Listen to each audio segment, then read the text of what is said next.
OnlyFans.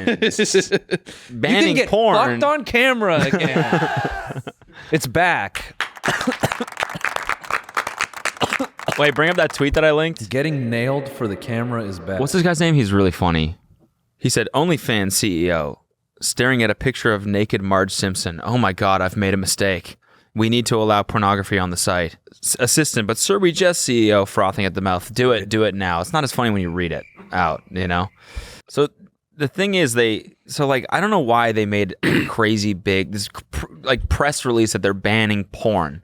That's and not like explaining what it is they're banning. Well, you know why they did that. Why? Well, people to be pissed and click, and that's it. You think so? Yes. They did it on purpose? They made it ambiguous on purpose? No, all the reporting, like the news sites did. Yeah. They want to get arguing. Right. Yeah, okay. that's true. Deep fucking philosophical take here. Arguing is the new porn. Okay. It's not a very astute observation, but Right.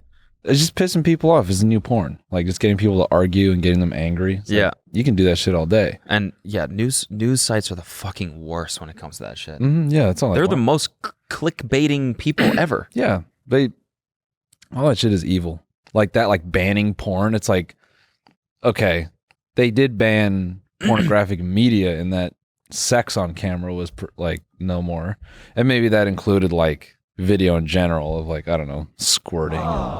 Yeah, but sucking. porn is a catch-all term in most cases for softcore porn too, which is what OnlyFans is. Yeah, Mostly. yeah, but you could still post naked pictures. That's what I'm saying. But these headlines make it seem like you can't anymore. Like, Yeah. people went fucking crazy and they were like, what's it going to be now? Yeah, It's like, it's going to still be exactly what it is. It's just they're banning like the 5% of like dildo videos, yeah. which is still a big deal, but it's not as big of a deal as everyone made it seem to be. yeah. And then, That's why all the jokes about it to me felt sort of lazy, because I'm like, there's still porn. yeah. There's definitely still porn. Yeah. And then, they took it back. So, we did it, internet. Well, what's crazy is that, so they did it to appease their like payment companies. Yeah. Payments platforms basically were like, hey, we don't support this anymore because, pornographic content, there's no way to like verify that minors aren't in it and all this stuff. Yeah. And then these guys need money too, and they're having a hard time raising money. Yeah. Even though their net revenue last year was, I think, $5 billion or something, or maybe That's crazy. $2 billion, something like that. Yeah. But they're trying to raise money to, I'm assuming, hire and grow faster. Yeah. And they can't really because people are like, you're porn. Yeah. It's the same reason why Tumblr, I think, turned it off. And then 8 years later, Went belly I think up. Tumblr was worth $2 billion or $8 billion or something like that. And then 5 years later, they sold it for $3 million. And I'm not saying it's only the banning of porn that led to that, because Tumblr obviously was like kind of a, I don't know, it was just a social media platform. They all die eventually. Yeah. But still, it's like OnlyFans is only sexual content. That's the main premise. Like, I get that they're trying not to be that, but that's what they are, man. Just got to own it. $11 billion it was worth? 1.1 billion. 1.1 billion. That's And what sold for a couple That's mil. what Yahoo And bought it it sold for. 3. Yeah, 3 million. Oh boy, what a fall from grace. So an interesting thing is that OnlyFans is trying to move more towards safe for work content. Yeah. So they came out with this app. It's a safe for work app called OFTV. And I downloaded it just to see what it was. Yeah. It is just trash. It's unreal. It looks like they put 2 junior iOS engineers on it, and they were like, "All right, do something." What was the YouTube, the super small YouTube competitor for a long time? VidMe. VidMe, yeah. Yeah. No, that was like a kind of a slick app, honestly. No, that was a great app, but whenever you went on there wasn't a ton of great content. Yes. That's all. Like, that's the hardest part now about creating anything that's, supposed to offer media. It's so hard to compete, because to get quality like content on there, unless it's like fucking jam packed with shit, it looks like ass. Yep. It makes such a bad impression. What is the premise of this series? I'd love to know what Mia Khalifa Unlocked stands for. It says Mia Khalifa hits the streets for an all-day adventure in the season 2 premiere of Unlocked. Mia and host Casey Boonstra turn themselves into 3D holograms and rock out in a classic ... Who cares? Yep. Yeah, it's a vlog. Yeah. Click on it. This looks so whack. Let's see it. Yeah. Fast forward to the middle. Kickboxing session right now.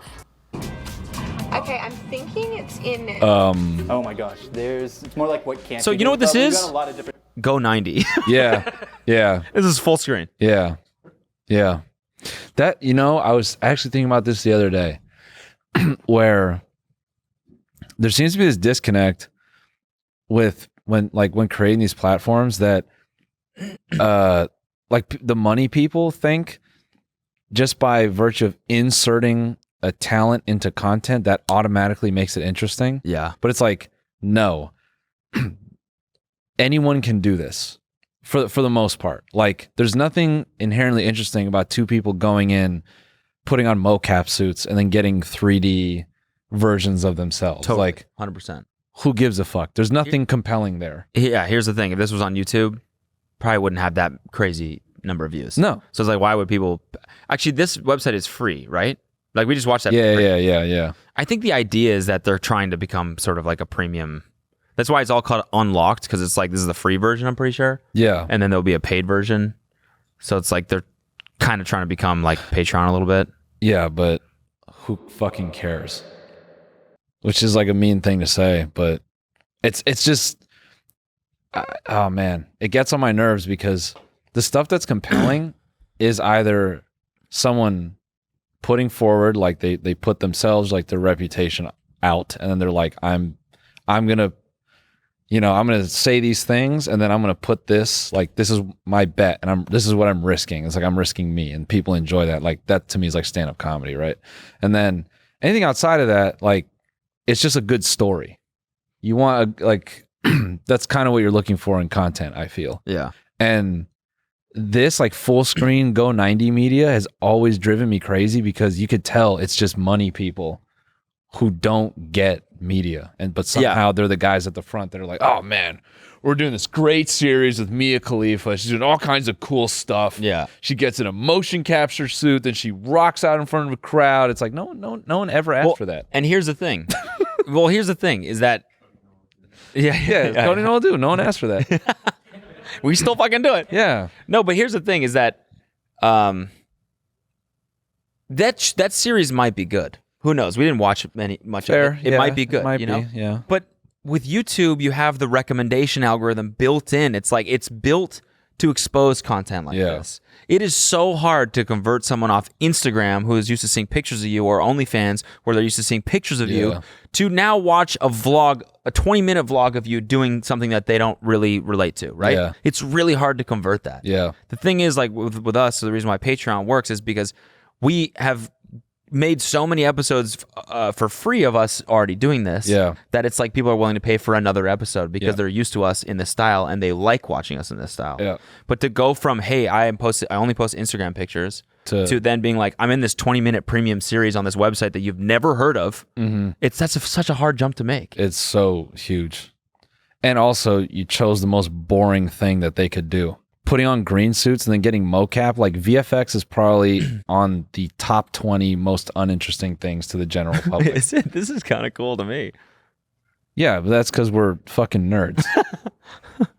Like, so what do they do with them? That's literally what everyone would ask in the first 30 seconds of this. Like, look, what's the timestamp on that? 13 minutes? Yep. Call it 10 before they're actually into the software. Like, this is all anyone wants to see. It's like, what happens after? Well, you know what's crazy is that they're also getting paid, like Mia Khalifa and whoever that other girl is are getting paid a lot for this. Oh, yeah. Because OnlyFans right now is in that period where they're like, we got to move to family friendly, which means we got to spend a big bag on people that are already big on our platform to do shit that's not post naked videos. Yep.